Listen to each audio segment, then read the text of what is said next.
ดีกว่าดวงไม่ใช่ดวงพาดีร่ำรวยมั่งมีเพราะเราดีกว่าดวงลองทำไม่ดีดูสิมัวจะพึ่งดวงชีวิตจะร่วงเจอกับทุกตรอมตรมดวงดึงไม่ดึงให้เราพึ่งขยันต้องมีสักวันสวรรค์ลอยมาให้ชมตัวคุณและฉันไม่ฝันแหล่งแหลงลมลมคนเขาจะชมว่าเราไม่งอดวงบ้านพื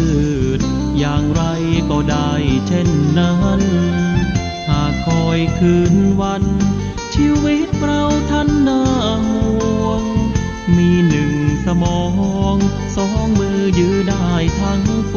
วงฟ้าหรือจะห่วงในความสำเร็จของเราเราดีกว่าดวงอย่าให้ดวงพาดีเรามีศักดิ์ศรีไม่ใช่คนโง่เขลาอบายอย่ามุกมากมายอย่าไปมัวเมาทำดีเติมเข้าเพื่อให้เราเหนือดวง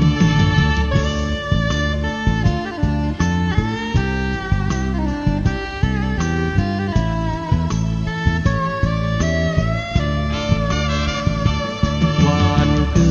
ชอย่างไรก็ได้เช่นนั้นหากคอยคืนวันชีวิตเราท่านน่าห่วงมีหนึ่งสมองสองมือยื้อได้ทั้งปวงฟ้าหรือจะห่วงในความสำเร็จของเราเราดีกว่าดวงอย่าให้ดวงพาดีเรามีศักดิ์ศรีไม่ใช่คนโง่เขลาอบายอย่ามุกมากมายอย่าไปมัวเมาทำดีเติมเข้าเพื่อให้เราเหนือดวง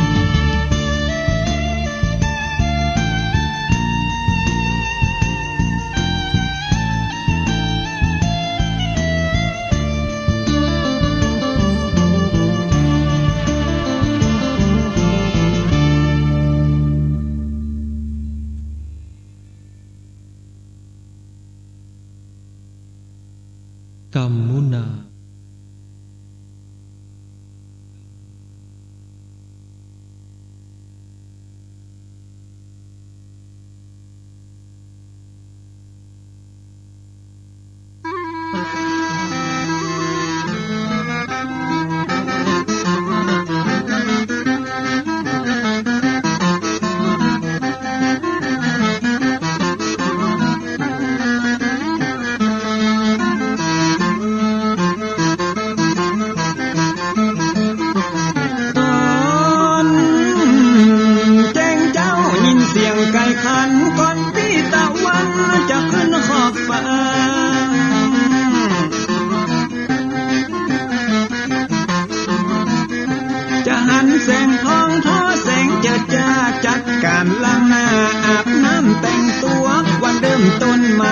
อย่าได้วันกัวอย่าได้คุณมัวกังบนโศกอ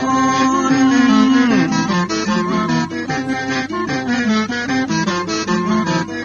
อย่าเอาน้ำคุณมาขังคอนอย่าเอาน้ำฮอน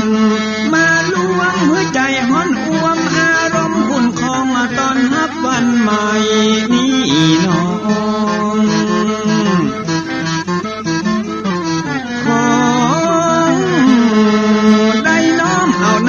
คำสอนของพระชินวรประเสริฐเลิศล้ำ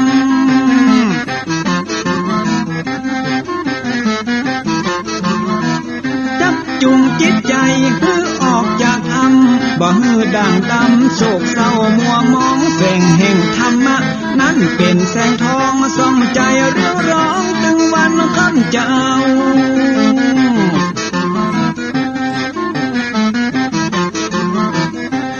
ส ศีลมานำเอาธรรมมาเฝ้าคือจิตใจเฮา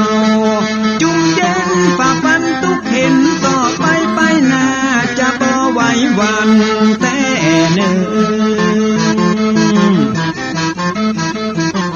เชิญพี่น้องมาฟังรายการธรรมะเบิกบานตอน6 โมงเจ้า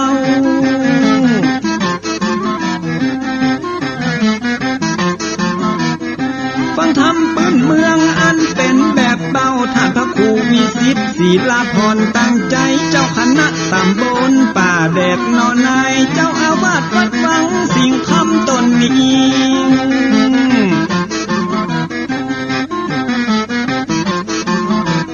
อนุรักษ์ของเก่าล้านนาก่อนกี่คือลูกหลานเฮาตีเกิดมาด้วยกันรักษาของดีเก่าเกลือได้อยู่คู่ถิ่นล้านนาฟังทำแล้วของแผ่วจิตใจเหมือนป่าอยู่ในนาทีนั้นนาม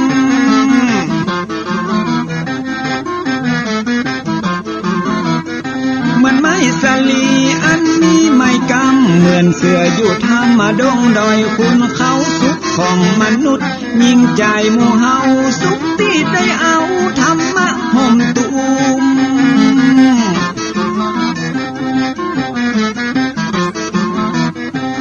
ใจคนใดมีธรรมห่อหุ้มใจคนนั้นจุ่ม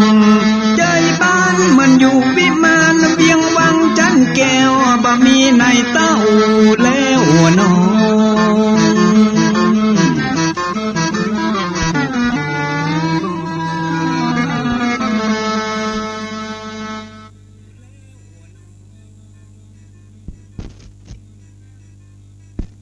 ก็ขอยกมือ10 นิ้วกราบนอบน้อมอย่างพระติรัตนเกี่ยวเจ้าตั้ง3 ประการอันมีพระพุทธพระธรรมพระสงฆ์อันเป็นสรณะที่เพิ่งที่เคารพนับถืออันสูงสุดในชีวิตกราบคารวะแทบไตไวยสาปุญญาปารมีธรรมพระมหาเถรานุเถระเจ้าคณะพระสังฆาธิการภิกขุสงฆ์สามเณรจุตนจุองค์ด้วยความเคารพเจริญสุขเจริญปรญาติโยมสาธุชนพุทธบริษัทติ่นจองห้องวัดจุหนุ่มเท่าใจยิงก็ขอน้อมต้อนรับทุกท่านเข้าสู่รายการมรดกธรรมกำเมืองต่างสถานีวิทยุกระจายเสียงพระพุทธศาสนาแห่งชาติและสังคมคลื่นเพื่อการศึกษาพระพุทธศาสนาและวัฒนธรรมส่งสัญญาณกระจายเสียงจากสถานีวิทยุวัดฝ่ายหินตำบลสุเทพอำเภอเมืองเชียงใหม่จังหวัดเชียงใหม่สถานีวิทยุวัดหนองกายตำบลสันปะยางอำเภอแม่แตงจังหวัดเชียงใหม่สถานีวิทยุ CM77 วิทยุอินเทอร์เน็ตล้านนาสถานีวิทยุพระพุทธศาสนาจังหวัดเชียงรายและสถานีวิทยุพระพุทธศาสนาและจริยธรรมวัดพระธาตุเจ้าดอยสุเทพในระบบความถี่ 96.0 เมกะเฮิรตซ์พร้อมกันนี้ขอกราบถวายการต้อนรับเจริญพรต้อนรับครูบาอาจารย์ท่านเจ้าญาติโยมสาธุชน FC แฟนรายการที่ได้ติดตามรับชมรับฟังกันอยู่ต่างหน้าจอ Facebook Live ของสถานีมรดกธรรมวัดวังสิงห์คำของ วัดฝ่ายหิน104ธรรมะคลายเครียดตลอดจนหน้าจอ Facebook ของญาติธรรมที่ได้กดแชร์กดไลค์ให้กับรายการในวันนี้รายการนี้ดำเนินโดยเกล้ากับผมอาตมภาพ พระครูวิสิทธิ์ศรีลาภรณ์เจ้าคณะตำบลป่าแดดเจ้าอาวาสวัดวังสิงห์คำตำบลป่าแดดอำเภอเมืองจังหวัดเชียงใหม่เป็นผู้ดำเนินรายการนำเสียงธรรมะแบบปืนบ้านล้านนาฮักษาฮีทอยมรดกธรรมกำเมืองมาพบปะครูบาอาจารย์พบปะญาติโยมศรัทธาเป็นประจำตั้งแต่เวลานี้เป็นต้นไปวันละ1 ชั่วโมงที่เราได้พบได้ปะกันโดยก็จะมีเสียงธรรมะพร้อมกับสาระตลอดจนได้ตักตายอูจาเพื่อญาติโยมได้มีส่วนร่วมในรายการตัวเองวันนี้อากาศจะเย็นซะหน่อยก็ปอกันตื่นตะวาสภาพอากาศร้อนๆหนาวๆเย็นๆวันนี้เสียงก็เริ่มจะแหบๆไปพ้องตะวานี่ก็รู้สึกจะมึนๆซะหน่อยตะวานี่จำวัดเจ้าตั้งแต่ทำวัดสวดมนต์เสร็จก็เข้าจำวัดเจ้านี่ก็ตื่นมาก็มาทำกิจวัตรส่วนตัวแล้วก็ปฏิบัติหน้าที่ที่ได้รับมอบหมายเหมือนดังทุกวันก็ขอให้วันนี้เป็นวันแห่งความสุขเป็นวันแห่งความสำเร็จผลของทุกท่านเนอะบ่ว่าจะทำกิจอันใดก็ขอให้มีความสำเร็จผลสมมโนในแฝงอ้างเดินตางเตียวตาหนตางไปทางใดก็ขอให้แกล้วกราดปลอดภัยจากอุบัติเหตุเพศภัยอันตรายต่างๆก็จงได้มาลายหายไปขอให้ครูบาอาจารย์และญาติโยมศรัทธาได้มีความสุขกายสุขใจได้มีสุขภาพพรรณนามัยสมบูรณ์แข็งแรงเหมือนกันจุตนจุองค์จุผู้จุคนเนอะก่อนที่จะได้ฟังน้ำฟังธรรมก็เป็นปกติตามที่เขาได้ปฏิบัติขออนุญาตได้ถวายการต้อนรับและเจริญพรต้อนรับญาติโยมตลอดจนครูบาอาจารย์ที่ได้เข้ามาติดตามรับชมรับฟังกันต่างหน้าจอ Facebook ไลฟ์ส่วนญาติโยมที่ฟังต่างบ้านต่างจองฟังจากสถานีวิทยุก็จะไปน้อยใจเนอะเราจะได้ปะได้อู้กันสดๆตั้งใต้รายการก่อนที่จะได้นำรายการจากไปนี่เป็นการปฏิบัติที่เราได้ทำกันมาตลอดในวันนี้ก็ขอเจริญพรต้อนรับคุณโยมสอนจันทร์สอนชนจันทร์สอนคำกับใบสาเจ้าสาธุเจริญพรโยมแม่ละอองแก้วชุ่มใจกราบใบสาเจริญพรเนอะแต่วันนั้นปะกันประเดือเพิ่นจะหอมสตางบอกว่ากระเดียวก่อน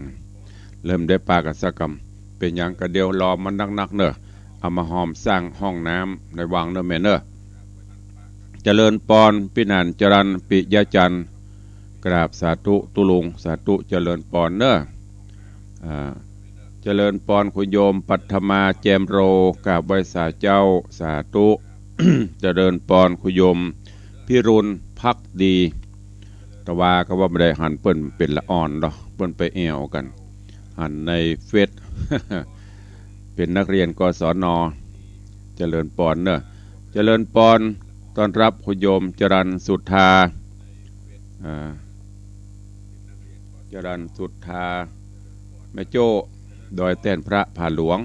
สาธุเจริญพรเนอะกราบถวายการต้อนรับท่านเจ้าจันทร์พระครูสถิตเจติยรักษ์ท่านเจ้าคณะตำบลแม่แฝกใหม่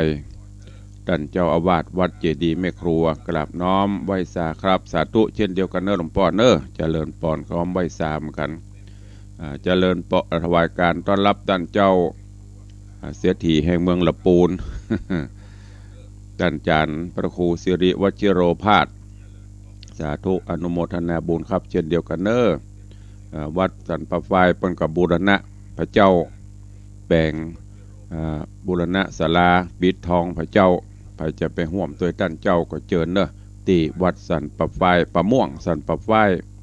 นิคมอุตสาหกรรมละปูนไปห่วมบุญกุศลตัวได้เจริญพรโยมแม่ จันดีวิสุทธินันท์เจริญปอนยามเจ้ากับโยมแม่เนอนมัสการสาธุเจ้าเจริญปอนเขาเจริญปอนกับโยมพ่อเลี้ยงธนวัฒน์แม่เลี้ยงทัดพิชาสุสิงคำพ่อเลี้ยงบอกว่ากราบไหว้สาเจ้ากราบไหว้สาครับยามเจ้าตีนฟ้ายกขอท่านพระครูดูแลสุขภาพตัวเนอเป็นห่วงตุลุงในวังรูปหล่อเสียงทองนักพัฒนาขอขอบคุณกับโยมพ่อเลี้ยงแม่เลี้ยงตัวเองดังที่ได้กล่าวเป็นขวัญเป็นกำลังใจซึ่งกันและกันเช่นเดียวกันพ่อเลี้ยงแม่เลี้ยงก็จะไปโหมงานนักเนอะดูแลสุขภาพตัวเองตอนนี้เป็นกำลังถ้าเป็นภาษาตุเจ้าวังบูรณะบ้านจองซ่อมแซมแป่งหงรถแป่งสปะช่วงนี้ก็จะเหนื่อยหน่อยก็เผาดูแลสุขภาพไปตัวเจริญปอนโยมปี่จัญญาฟองซักเจริญปอนคุณโยมทองคำทิวงคำกราบไหว้สาเจ้าทุลุงสาธุเจริญปอนเนอะเจริญปอนยายเพลินเพื่อนเกษตรกำลังเข้ามาชมกราบไหว้สาเจ้าเจริญปอน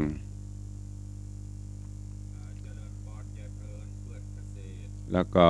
มีโยมพี่เหมยชูศรีบัวใสกราบไหว้สาเจ้าสาธุเจริญปอนขอกราบน้อม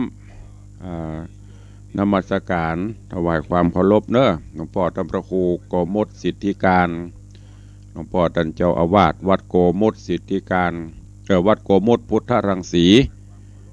จากกรุงเทพมหานครหลวงพ่อก็ได้เป็นกำลังใจกับลูกศิษย์ลูกหาแล้วก็ติดตามรายการมาโดยตลอดรายการของหลวงพ่อเพิ่นก็มีเนอะไผที่เป็น FC ที่เป็นแฟนรายการหลวงพ่อพระครูด็อกเตอร์ โกมุตเข้าไปพอได้หลวงพ่อเพิ่นฮือธรรมะแบบสั้นๆฟังง่ายเข้าใจง่ายแล้วก็จะไปลืมถ้าเข้าไปแล้วก็กดคอมเมนต์ให้เพิ่นตัวเองนี่หลวงพ่อเพิ่นก็มีถึงวันเด้อขอกราบถวายการต้อนรับหลวงพ่อยามเจ้าตัวเองเจริญปอนคุโยมลักษณะเกดีสาธุเจ้า หลวงพ่อท่านพระครูโกมลบอกว่าบ่ได้ฟังหลายวันก็จัดอยู่ครับแต่ว่าหลวงพ่ออาจจะมีภารกิจติดตามเฟซของหลวงพ่ออยู่เดี๋ยวก็ไปปลุกเสกอย่างช่วง 2-3 วันก่อนเพิ่นก็มีงานไปเจริญพระพุทธมนต์วันเกิดของท่านเจ้าคุณพระ ก็วันเจ้านิปะกันตามปกตินะครับเจริญปอนคุโยมสุปราณีรูมากับไหว้สาเจ้าเจริญปอนโยมปี้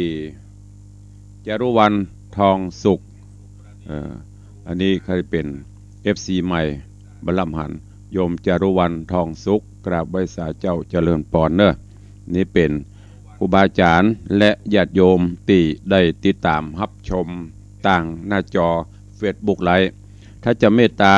ทุกท่านเนอะกดแชร์สระแอซอสางสระแอ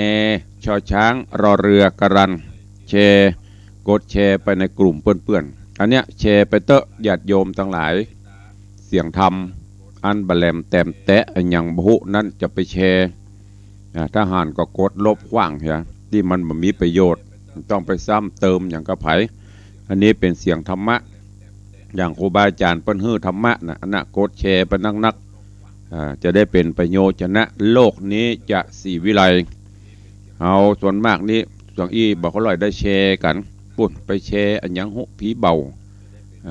บวยข่าวดีนะอย่างที่ปนบ้านนะข่าวหายลงฟรีข่าวดีเสียงสตางค์นะลองข่าวอันยังหุผีเบาแต่หุเขาปากันกดแชร์ถ้าเป็นเสียงธรรมะหลายๆรูปหลายๆองค์เขากดแชร์ไปอย่างน้อยก็เป็นการฮื้อธรรมะกับเพื่อนๆเขาในกลุ่มเป็นการเตือนสติกันเนอะก็ฝากไว้ตัว วันนี้ก็มาฟังหัวใจรายการคือมรดกธรรมในเรื่องของหูกฟ้าแมงคานวันนี้จะขึ้นผูกตีซิบตวาเตศนามาถึงยังผูกท่วนตีเก้าเรื่องราวในตอนที่แล้วก็มาถึงยังตอนที่ ตนหุกฟ้าแมงคานกับรามะหลังจากที่ได้ติดตามโดยตามพรหมจารีสี่ภริยาที่เมืองตะไลพรหมหลังจากที่ติดตามไปกว่าจะพบจะปะกันก็มีปัญหามีอุปสรรคหลายสิ่งหลายอย่างที่แรกป่อพญาตะไลพรหมเปิ้นยกพรหมจารี เพื่อกับพญากาบฟ้าเปิ้นกำลังจะไปกันออกบ้านออกเมืองตะไลพรหมไปเมืองกาบฟ้าพุ่นโอ้ตึงสองขึ้นไปก็ไปส่งจดหมายก้อมอย่างต่างๆติดต่อสื่อสารกันตึงพรหมจารีจนกระทั่งหูเรื่องหูราวกันจากนั้นก็ได้ใจธนูวิเศษโกงวิเศษยิงเป็นการข่มขวัญคู่ขวัญปราบปรามกันสุดท้ายพญากาบฟ้าก็ตายหมู่อาริราชมุนก็ตายตึงสองก็ได้ช่วยกันตึงเจ้าบ้านเจ้าเมืองเพียวกวาดทำความสะอาดแล้วก็ชาปนกิจหมู่สากศพต่างๆเป็นที่เรียบร้อยดีงามจากนั้นก็ลงมาไหว้สาปอฤาษี เพื่อที่รายงานผลต่างๆให้ปอฤาษีทำปอฤาษีก็แสดงความชื่นชมและก็ดีใจตัวแล้วมาตอนที่แล้วที่ผ่านมานั้นหลังจากที่ทุกอย่างสงบเงียบเรียบร้อยดีต่างแมงคานหุกฟ้าแมงคานกับรามะก็จะอำลาป่อฤาษีเพื่อที่จะปิกสู่ปัณณศาลาไปพักไปผ่อนแล้วก็อยู่กับป่อฤาษีคือตอนแรกมาพบมาปะกันรายงานผลต่างๆอู้กันเสียก็ล่ำลาไม่ใช่ลาปิกเตือลาไปพักไปอยู่ปัณณศาลาแล้วก็ได้ดูแลอุปถัมภ์อุปถากป่อฤาษีเป็นการทดแทนบุญกูลของเปิ้นประมาณทวนครบ7 วันจากนั้นก็มาคือเติงหายังพรหมจารีคือตอนแล้วที่ปะปะกันนั้นเปิ้นยังเอามากันเตื้อปิกมาให้ก่อนคือเติงจะไปรับเอาพรหมจารีก็ได้ไปไหว้ไปลาป่อฤาษีขอปอนอันประเสริฐป่อฤาษีก็บอกว่าโอ้ลูกทั้งสองที่จะไปสู่จะปิกไปที่เมืองตะไลพรหมแห่งกำนึงป่อก็ฝากฝังไว้เนอะดูแลโดยเฉพาะการที่เจ้าจะไปสู่โหนต่างใดนั้นคือล่ำเปิงยุดอยู่เสมอเนอะว่าในโลกาในโลกนะจะไปที่ไหนต่างใดมันก็จะมีกระเสียนกระหนามจะไปประมาทเมื่อใดเสียนหนามนั้นมันก็จะสะอาปักจะเสียบลูกถึงสองนะก่อนจะโยกจะย่างจะย้ายจะไปแห่งโหนตำบลใดก็ขอได้มีสติสัมปชัญญะก่อยอันนี้ก็คือเป็นธรรมะนะแก่นธรรมที่เปิ้นได้เตือนแล้วก็เฮาสามารถนำไปใช้ในปัจจุบันนี้ได้จะไปหั่นจะไปนี่อู้ง่ายๆทุกที่จะไปจะคิดจะพูดจะทำอะไรอย่างก็ตามอย่าได้ขาดนั่นก็คือสติสัมปชัญญะสติความระลึกได้สัมปชัญญะคือความรู้ตัวอยู่ในรถเนี่ยการทำงานคือมีสติควบคุมถ้าขาด2 หลักนี้งานเขาอาจจะพลาดพลั้งไปการเดินต่างก็อาจจะพลาดพลั้งเผลอหรือจะมีอย่างเกิดขึ้นในระหว่างต่างซึ่งป่อฤาษีเป็นห่วงก็ได้ฝากหลักธรรมนี้คือกับหุกฟ้าแมงคานกับรามะเพื่อที่เอาไปใช้ในการเดินต่างย้อนกล่าวถึงตึงสองเมื่อได้รับปอนอันประเสริฐจากป่อฤาษีแล้ว ก็ได้ล่ำได้ลาเดินต่างเพื่อจะไปเมืองตะไลพรหมกล่าวถึง ในขณะที่จึงสองเดินทางไปที่เมืองตะไลพรหมพอไปหูไปหันไปพบใส่พรหมจารีแล้วก็ได้ได้จาได้เขียนอย่างต่างๆต่างพรหมจารีก็ยังตกใจเพราะว่าหลังจากที่ปะกันแล้วแต่บ่ได้ได้จาได้สนทนากันเป็นจะเป็นนะเมื่อได้ยินได้หันได้หูเกี่ยวกับกู้ข้างก็คือหูกฟ้าแมงคานมาก็รู้สึกว่ามันแปลกๆกะจะได้ก็จะดีใจกับแม่นแต่อย่างที่บอกตะเกียเปิ้นก็แบบว่างฟ้าวต้องสอบถามคือแน่ใจให้ก่อนว่าเป็นกู้ข้างแตกาจะเป็นยังกะเปิ้นกำลังสอบถามกันและตอนที่แล้วมาถึงที่นี่ก็จบไปในผูกที่เก่าวันนี้ฟังกันต่อในเรื่องของหูกฟ้าแมงคานลำดับการมาถึงผูกทวนที่10ขอนิมนต์และเจริญปอนเจิญทุกท่านติดตามรับฟังพระธรรมเทศนาปืนเมืองเหนือเรื่องหูกฟ้าแมงคานในผูกที่10และขอกราบขอบพระคุณครูบาอาจารย์ที่เปิ้นแจ้งมาที่นี่ก็คือเปิ้นบอกว่าเปิดเสียงตันพระครูตามหอกระจายข่าวในวัดในวาเสียงภายในวัดหลายวัดหลายวาเปิดพระสงฆ์องค์เนนทำกิจวัตรไปตัวกวาดขี้เงียเพียววัดเพียววาไปตัวได้ฟังน้ำฟังธรรมไปตัวได้ฟังระบำการเตะธรรมเพื่อนำไปใจไปฝึกในการเตะแบบปืนเมืองตัวเองก็ต้องขอกราบขอบพระคุณกับครูบาอาจารย์ที่ได้เปิดเสียงนี้ตามลำโพงภายในวัดก็ดีหรือทางป้อหลวงแม่หลวงที่เปิดออกเสียงตามสายตามหมู่บ้านต่างๆตัวยามเจ้าอากาศสดชื่นฟังธรรมะไปตัวเองขออนุโมทนากับทุกท่านมาณโอกาสนี้ตัวตอนนี้ไปก็เจริญปอนเจิญทุกท่านตั้งอกตั้งใจฟังอย่างพระธรรมเทศนาในผูกทวนที่10เป็นลำดับไปณโอกาสบัดนี้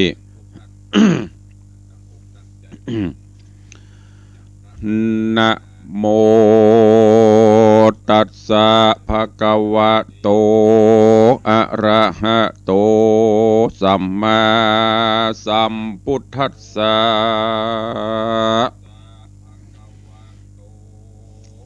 ปะตุมมังยะถาหะทะขะตังปานินาปริมัตติตังสาวังจะตังมุขขังตุยหังมะมังติสวานะเอติสันติติสัทธโวดุราสัพปุริสะตั้งหลายตั้งหญิงและชายหนุ่มเท่าที่ได้ปากันเล่าที่ตามทอมทาดาฟังยังรัศธรรมเทศนาหูกฟ้าแมงคานลำดับการมาถึงยังผูก10เนอเจ้าขอเจิญศรัทธาตั้งหลายหนุ่มเท่าจงตั้งจิตใจเราทอมทาดาฟังต่อไปนานี้และนาตัสสะมิงคะเนในขณะยามนั้นส่วนอันว่านางพรหมจารีหนอไทยนางหนอไทยก็ขันนิ่งรอดถึงยังสารแผ่นคำนางก็ยังมีกรรมสั่งกาวในสามีกับบ่แล้วยามนอนนางหนอแก้วจริงจะทำเป็นกรรมงามต้านตอบว่าข้าบ่ได้หับมอบยังแผ่นสารคำจากตนจอมทำผู้ใดสักผู้เมื่อนั้นพระนอกูแมงคาน จิงเอานิ้วลอดป่องตะวันเหือนางใดโห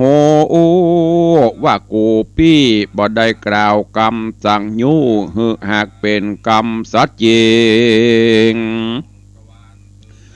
โดราสรีคิงบางร่างคอมคอดนางนาดนองจริงแยงดูว่าแก้วแหวนวงงามสอดนิ้วแห่งกูปี้อันนางจอมพังละไว้ในโลกไตจุมปูขอนางเลงดูฮึดหีว่าตัวปีนี้หรือหากเป็นสามิกาแห่งนางเล่าจาว่าอ่านตาในกาละยามนอนนางนอจันพรหมจารีได้หันแหวนซุบสอดนิ้วมือแห่งนางแห่งเจ้าแมงคานเจ้าฟ้าซุบแหวนใหม่มางามดีคำสิงกีเนื้อเก่าอันแม่เจ้าเศรษฐีได้ตกแบ่งปันแก่นางนอไทยยามนอนนานางจิงได้หูว่าเป็นเจ้าแมงคานสามิกาอันอยู่เมืองโลกาไตฟ้าดังจริงสัญญารีเอียกร้องว่าฮือเจ้าปี้สามิกาจุงได้เข้ามาหาน้องไทยบนพระศาสตร์พังกาน้องจักไข่ตวราไว้ทาขอเจิญเจ้าฟ้าแมงคานจูงรีบขึ้นมาใบจะขอหับต้อนจอมใจสามิกาน้องอยู่กองหาตุกมือยามวันว่าอันวันนอนและนามหาสัตโต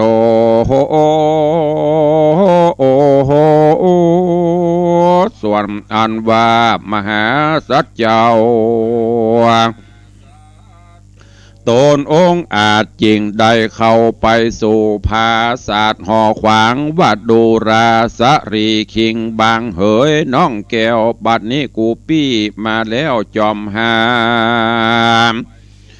ดอนบากาจิงมาหอดเถิงตีลีอยู่แห่งนางเกี่ยวยอดพรหมจารีอันได้ลาหนียังตัวแห่งคาจากไตพื้นฟ้าเมืองปารณสี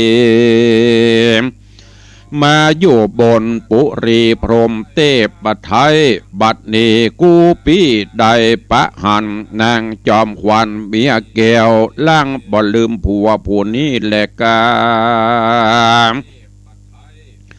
เมื่อนานนางพรหมจารีก็น้อมอภิวันตีขาบไว้ยังผัวเกี้ยวไทยสามิกาว่าคาเดพระมหาราชเจ้าตัวข้าน้องเนาเมียแปลงบอดใดนายแหน่งองค์ใจแล้วและหนีนายปีไทยอันอยู่ใต้เมืองมนุษย์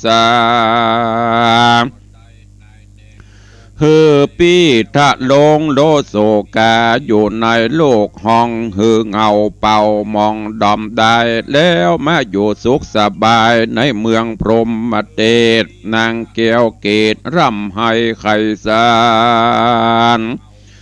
ว่าเทวะข้าแด่เจ้าแมงคานตนผาเสดโดยกรรมเวรมาเกิดตามตันคืนนั่นข้าได้หาน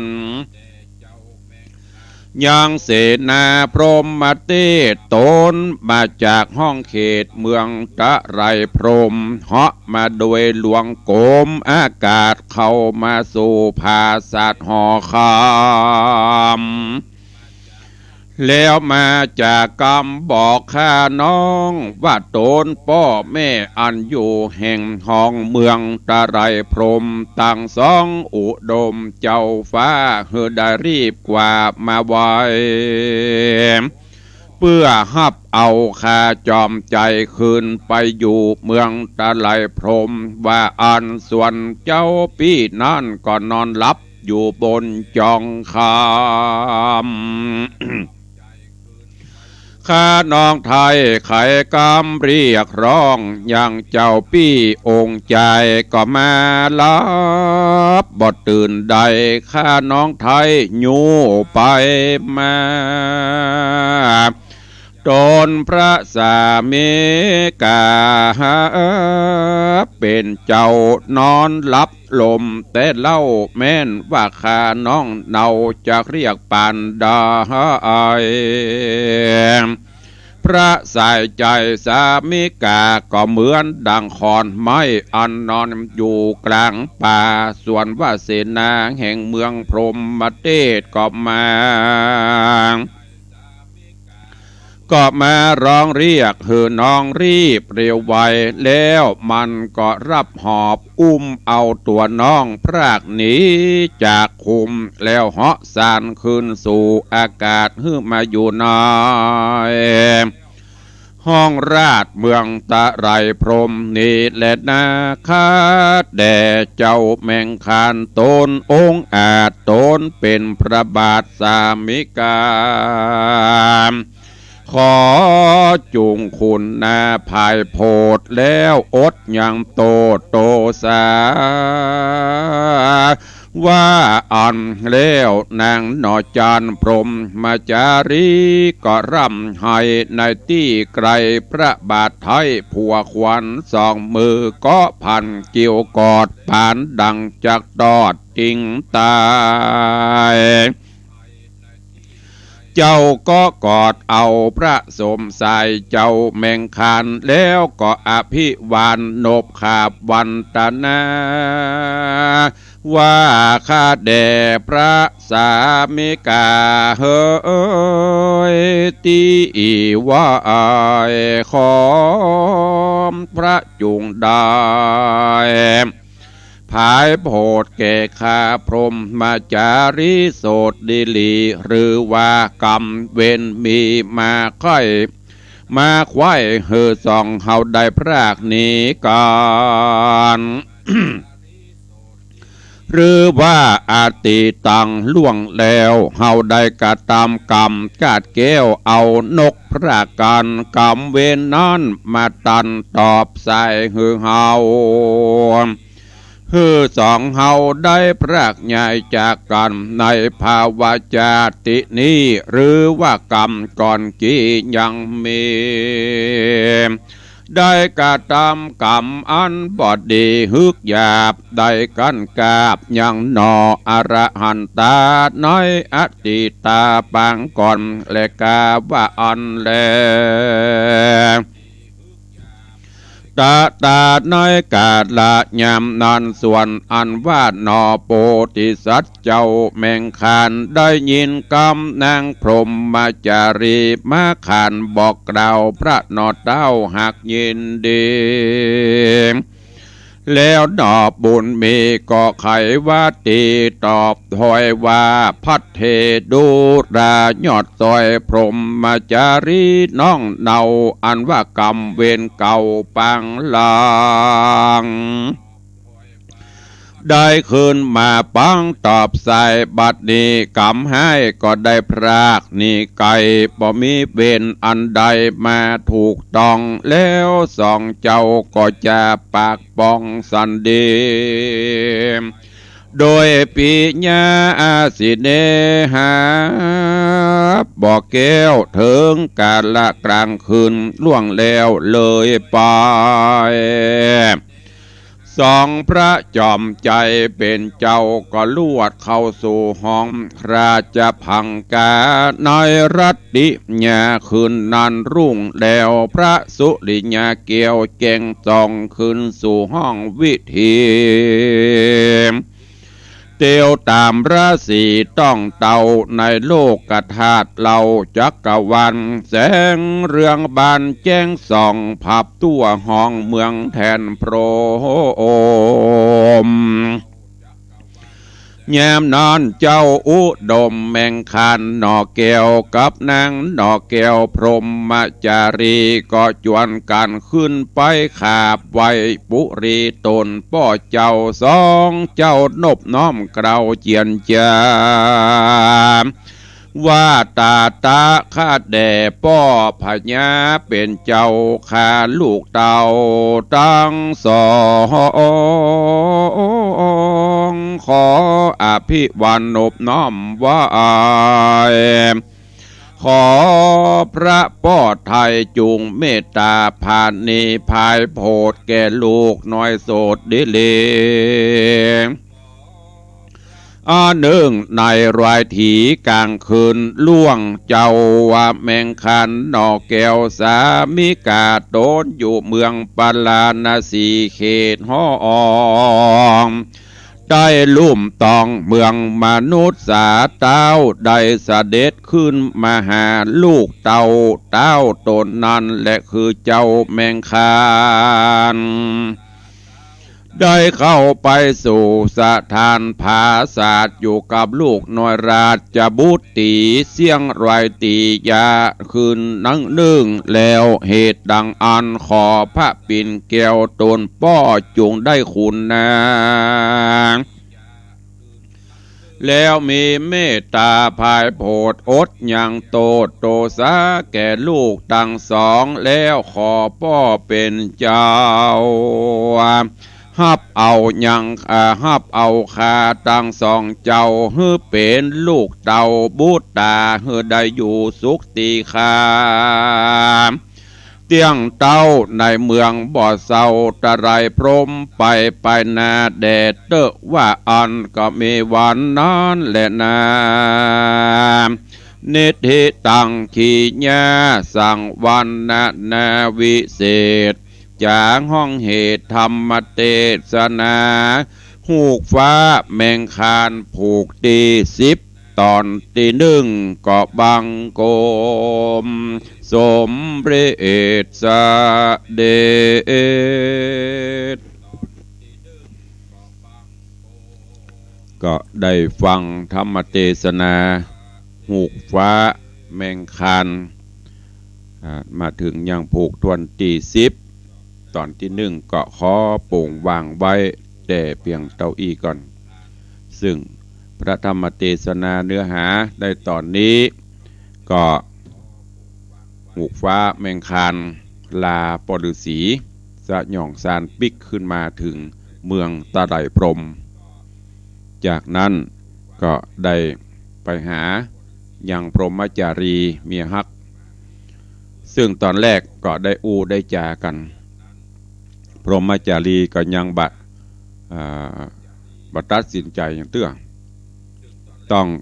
กันกรองพินิจพิเคราะห์พิจารณาก่อนว่าเตกาบัเตกาซึ่งทีแรกทางพรหมจารีก็บอกว่าทางหูกฟ้าก็ถามว่าก็จะปี่ส่งราชสารในแผ่นทองมาฮื้อน้องฮัลโหลต่างพรหมจารีก็บอกว่าบ่ฮู้ข้าบ่เคยหันเมื่อเป็นเช่นนี้เนี่ยจะได้หูกฟ้าแมงคานก็เลยล่อนนิ้วมือล่อนมือเข้าไปล่อนมือเข้าข้างฝาไปเพราะจะโชว์ให้หันว่าติดนิ้วมือมีแหวนที่นางเอาฝากเสนาเอามาดไว้ฮื้อเพราะว่าตอนที่จะมานั่นนางบ่ได้ได้จ่าบ่ได้สั่งลาพอหันแหวนจะนี่พรหมจารีฮู้ได้ทันทีบอกอันนี้คือเจ้าปี่อันเป็นสามีกาของเฮาแท้จากนั้นก็เปิดประตูต้อนรับแล้วจากนั้นถึง2ก็ไปนั่งปรับทุกข์กันจากันว่าที่มาที่ไปมันเป็นจะใดปากต่อปากสัตว์จริงต่อกันนั้นพรหมจารีก็บอกตั้งแต่ต้นตั้งแต่นั่งต่อฝ้ายต่อหูกเสียงหูกเสียงอันนี้ดังมาถึงเมืองมาถึงหูป่อที่เมืองตะไลพรหมป่อก็ฮือเสนาอามาตย์ลงไปเอามาเปิ้นก็นึกว่าลูกเปิ้นไปตุกไปยากพอไปถึงเสนาอามาตย์ของเมืองตะไลพรหมก็จะเอาน้องมาน้องก็ห้องเจ้าปี้ก็เหมือนรับลมถ้าเป็นก็เหมือนรับตาย บ่ฮู้เรื่องบ่ฮู้ราวยูก็ได้ห้องก็เหี้ยวบ่ฮือบ่เอาทางนี้ก็เล่งจะเอาตัวมา ก็เลยถอดแหวนไปฮื้อนั่นก็คืออ้วง่ายๆสรุปยอดก็คือปรับความเข้าใจกันว่าที่มาที่ไปมันเป็นจะไดจนกระทั่งบัดนี้ก็เปิงใจเข้าใจกันละปากันไปไหว้ป่อพญาตะไลพรหมขออนุญาตเรื่องราวจะเป็นจะไดก้อยฟังกันไปก็ยังค้างแถมประมาณ 3-4 พูกอยู่เนอะจะจบด้วยเวลาจำกัดก็ฟังไปถึงวันจะได้เข้าใจในเนื้อหาสาระธรรมต่อไปเนอะก็ฝากไว้เป็นข้อคิดกับทุกท่านอย่างแก่นธรรมในตอนนี้ ตอนที่หมูกฟ้าจะไปเมืองตะไลพรหมพ่อฤาษีได้สั่งกำชับจะเดินจะเหินจะไปที่ไหนก็ตามจะไปนับได้นับมือนับเปิดเผลอเนอะทุกที่แห่งหนตะบนได้ทุกที่ทุกแห่งมีอันตรายเพราะฉะนั้นให้เจ้าระมัดระวังนั่นก็คือให้มีสติให้มีสัมปชัญญะสติความระลึกได้สัมปชัญญะคือความรู้ตัวอย่างบอกไปตะกี้ตื่นมาปุ๊บก็ให้มีสติละโอ้ตื่นมาละโลกขวายละโลกวันนี้จะแยะหยังวันนี้จะไปที่ไหนและก็ขณะที่ไปก็ให้มีสติขณะที่ทำกิจทุกอิริยาบถทุกที่ทุกวันให้มีสติคอยกำกับอยู่เสมอสติระลึกได้สัมปชัญญะหูตัวอยู่เสมอโอ้กำลังทำงานโลกโอ้กำลังขับรถโลกโอ้กำลังขึ้นต้นไม้กำลังไฟเหือกำลังอย่างกระจ่างเตอะรู้ตัวมีสติสัมปชัญญะคอยกำกับอยู่เสมอความปลอดภัยจะเกิดขึ้นจะมีตลอดงานก็จะพลาดพลั้งน้อยที่สุดอันนี้เป็นแก่นธรรมในตอนนี้ฝากไว้กับทุกท่านตัวเองก็นำไปคิดนำไปพิจารณานำไปใช้ในการดำเนินชีวิตประจำวันเนอะเจ้าวันนี้ก็ขออนุโมทนาบุญขอบคุณกับญาติธรรมญาติโยมที่ได้มีกุศลและจิตเจตนาเนอะมาร่วมในการสมทบสร้างห้องปลดทุกข์ห้องน้ำห้องสุขาที่วัดวังสิงคำต่อจากที่ตุลุงได้ประกาศไปตะวาขอบคุณอนุโมทนาบุญกับโยมแม่จันศรีพรหมมาแบนโยมแม่จันศรีพรหมมาแบนพร้อมครอบครัวได้นำจตุปัจจัยมาร่วมสมทบเมื่อตะวาลูกสาวปนมาเป็นจำนวนเงิน500 บาทเนอะ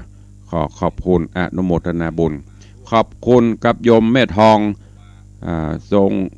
รงศิษย์แม่ทองทรงศิษย์บ้านแจ่มร่วมโมทนาบุญ300 บาทโยมแม่บัวคำปัญญาร่วมโมทนาบุญ200 บาทอนุโมทนาบุญขอบคุณด้วยเนอะท่านผู้ใดจะร่วมสร้างห้องปลดทุกข์ร่วมกับทุกเจ้าก็เมตตาแจ้งความจำนงมาตัวได้แล้วก็ขอบคุณประตังโยมบ้านดอยแท่นพระผาหลวงโดยโยมจรัญสุทธาอันนี้ก็จะได้นำรวบรวมเชิญชวนญาติพี่น้องเพื่อนฝูงตั้งเป็นองค์พระป่ามาตอดถวายในตอนนี้ก็ยังบะเคลื่อนบะคายบะไหวไปตะได้นักเรื่องกำลังได้3 ห้องป่าย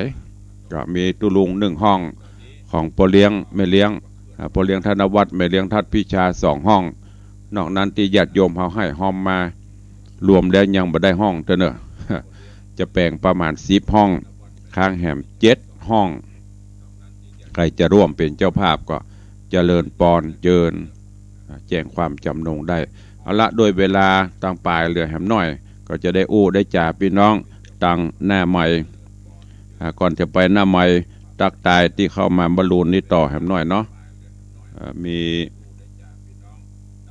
ตะกี้ตึกตีไผ่ก็เดี๋ยวก็เด้อกี้ตึกตีโยมจันฉายแปลงหลวงก็มีโยมสุปรณีรูมากราบไหว้สาเจ้าสาธุเจริญปอนคุณโยมจารุวรรณทองสุขเข้ามาเจริญปอนแล้วก็มีโยมละนองสุขภาพ โยมละนองสุขภาพโยมตู่โยมสุรัตน์เสาคำกราบไหว้สาครับผมอย่างที่ได้บอกเนอะโยมตู่ฝากไว้ตัวเนอะ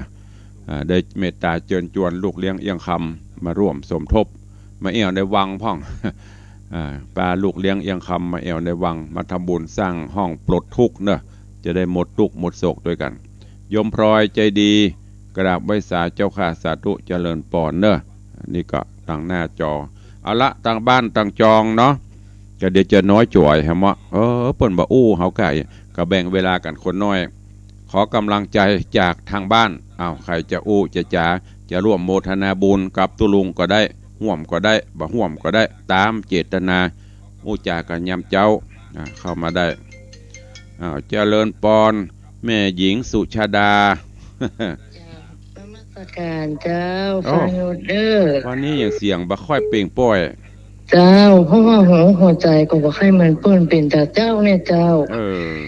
มาก็ฟังท่านแล้วได้ยินท่านก็จุ่มด้วยยินใจแล้วได้ยินเสียงท่านแล้วโมก็ถ้าหายเนี่ยเนาะพักผ่อนเดี๋ยวพ่องเด้อจ้านมัสการเด้อท่านเด้อท่านเหมือนการดูแลสุขภาพตัวเด้อตุลุงเป็นยังตุลุงแก้วหลอดฟ้าอยู่ละแม่ละเจ้าขอบคุณนะด้วยที่ติดฟังค่ะนมัสการค่ะสวัสดีค่ะโยมแม่นางวันนี้เสียงไม่ค่อยปกติพักผ่อนพ่องเด้อดูแลสุขภาพเจริญปอนไปสาเจ้าว่ากำลังเดี๋ยวก็ฟังอยู่เลยเจ้าเสียงชัดเจนดีเจ้าวันนี้ว่าชัดเจนกะเพราะกำลังใจมันดีหรอกำลังใจราคาเนาะตู้กำลังใจใหญ่กำลังใจน้อยก็มีตลอดเลยเจ้าสาธุใส่บาตรแล้วยังสาธุกำลังรอถ้ากำลังจะมาเจ้าสาธุเลยเจ้าสาธุอนุโมทนาบุญนะแม่เนอสาธุแม่ครูเหรียญทองจันทีเพิ่งกำลังจะใส่บาตรเจริญปอนปอเลี้ยงปรับไว้สาครับปรับไว้สาครูบาท่านเจ้าที่วัดโอวาเนอนักศิลนักบุญเอาโซยได้ร่วมบุญร่วมกุศลด้วยกันวันนี้พ่อฤาษีลูกศิษย์ตุ้ลุงในวังท่านพระครูสอนดีแท้ดีว่าเนาะสอนจะขับรถกูเนาะต้องมีสติแล้วก็ต้องมีสตังค์ตัวเนาะมีแค่สติมีสตังค์ก็ได้หรอเหมาะสาธุอนุโมทนาปเลี้ยงเน้อกำลังใจท่านครับรักษาสุขภาพด้วยเน้อครับสาธุอนุโมทนาว่าก็น่ากะบอกพักผ่อนเนี่ยพ่อบุตรฮอนเนี่ยครับพักผ่อนเน้อเมื่อวานฮอนพระเจ้าอีกเย็นหน่อยเนี่ยดูแลสุขภาพตัวสาธุเน้อกายปรับตัวประทานไว้สาครับบุญรักษาอยู่ดีมีสุขสาธุขอบคุณตัวเน้อทุกเสียงทุกสายแม่นางกับเสียงปกบุอาโออาตุ้ลุงก็เหมือนเดียวกันนะแต่แม่เจ้าเนี่ยอมยาอมอย่างไปแต่ว่าอย่างที่บอกมันมึนบ่ฮู้เป็นช่วงวัน2วันอากาศมันเปลี่ยนเด้อก็ดูแลสุขภาพตัวแต่ว่าตุลุงซื่อ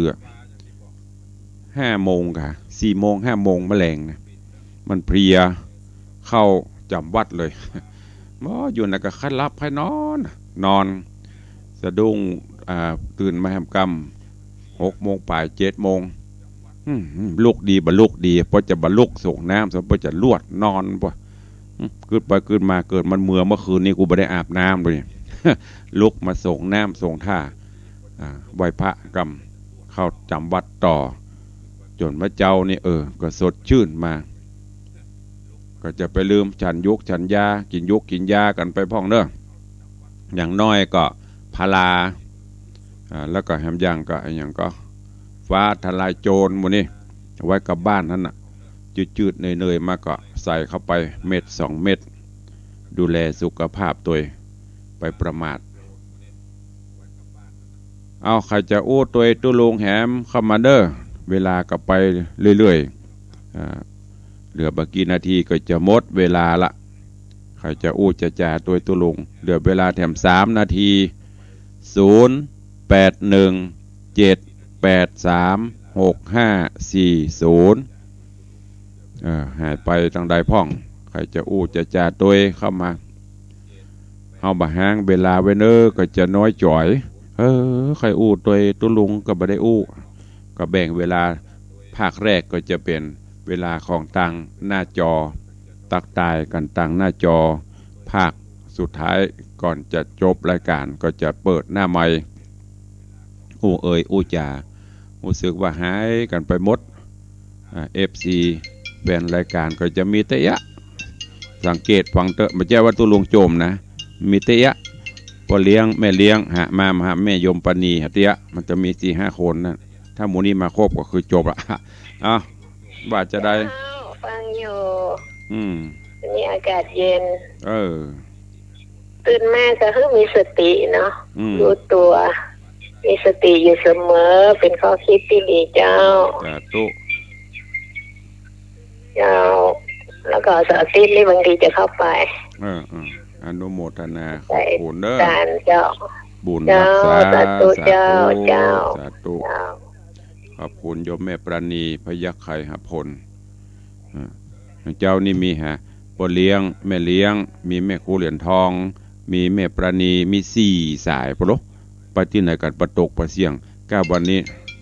มาสายสุดท้ายปิดบุญแม่มอนจันคำแสงบุญมาครบทีมแล้วเนาะก็จะได้ลากันพอดีเด็กหญิงจันคำเจริญพรฟังอยู่ทุกวันเลยเจ้าตอนนั้นมันมี5 คนที่ฟังตุลุงนะสาธุอนุโมทนาแม่มอนเนอสาธุแม่มอนยังโทรตลอดสุดท้ายเด็กหญิงจันดีครบทีมพอดีฮัลโหลเจ้าอากาศมันเปลี่ยนมันถึงบ่ม่วนผู้คนแหละนั่นน่ะฟื้นคือมาเทศให้ฟังประมาณก็กวดศรัทธาถ้าฟังเจ้าเพิ่นก็ฟังกันฟังเสียงโออานี่เมื่อกี้ในโดมโอมยาเข้าไปเนี่ยมันถึงสดใสขึ้นมาหน่อยนะมันเป็นข้อไม่เลี้ยงแดตัวภาพพ้องก็นั่นน่ะไม่เลี้ยงก็โออาฮะสาธุอนุโมทนาก็แม่เนอบุญรักษาดูแลสุขภาพตัวสาธุเจ้าครบทีมเรียบร้อยพ่อเลี้ยงก็มาละแม่เลี้ยงก็มาละโยมแม่จันดีก็มาละโยมแม่ปราณีก็มาละแม่อวยมอนจันคำก็มาละครบแถมมาด้วยวันนี้6 คนแม่ครูเหรียญทองจันทีครบถ้วนบริบูรณ์บานในสาย FC แฟนพันธุ์แท้วันนี้จบหมดเวลาครบเวลาพอดีนำรายการจากทุกท่านไปก่อนเนาะวันพุธวันฮือก็ปะกันใหม่ถ้าไม่มีอะไรเกิดขึ้นนั่นก็คือบ่ไข้บ่เมื่อยบ่เจ็บมันเป็นมันยังประคับประคองได้อยู่ก็ท่อสังขารเอามาเทศให้ญาติโยมฟังไปเนอะวันนี้ขอบคุณที่ได้ติดตามรับฟังได้โทรก็ดีได้อู้ก็ดีอู้ก็ตามก็ขอความสุขสวัสดีบังเกิดมีกับครูบาอาจารย์ท่านเจ้าญาติโยมศรัทธาจุตนจุองค์จุผู้จุคนเนอะวันนี้ขอนำรายการจากไปก่อนปะกันใหม่วันต่อไปอยู่ดีมีสุขมากันจุตนจุองค์จตารโรธรรมาวัฏันติอายุวันโนสุขังปะลา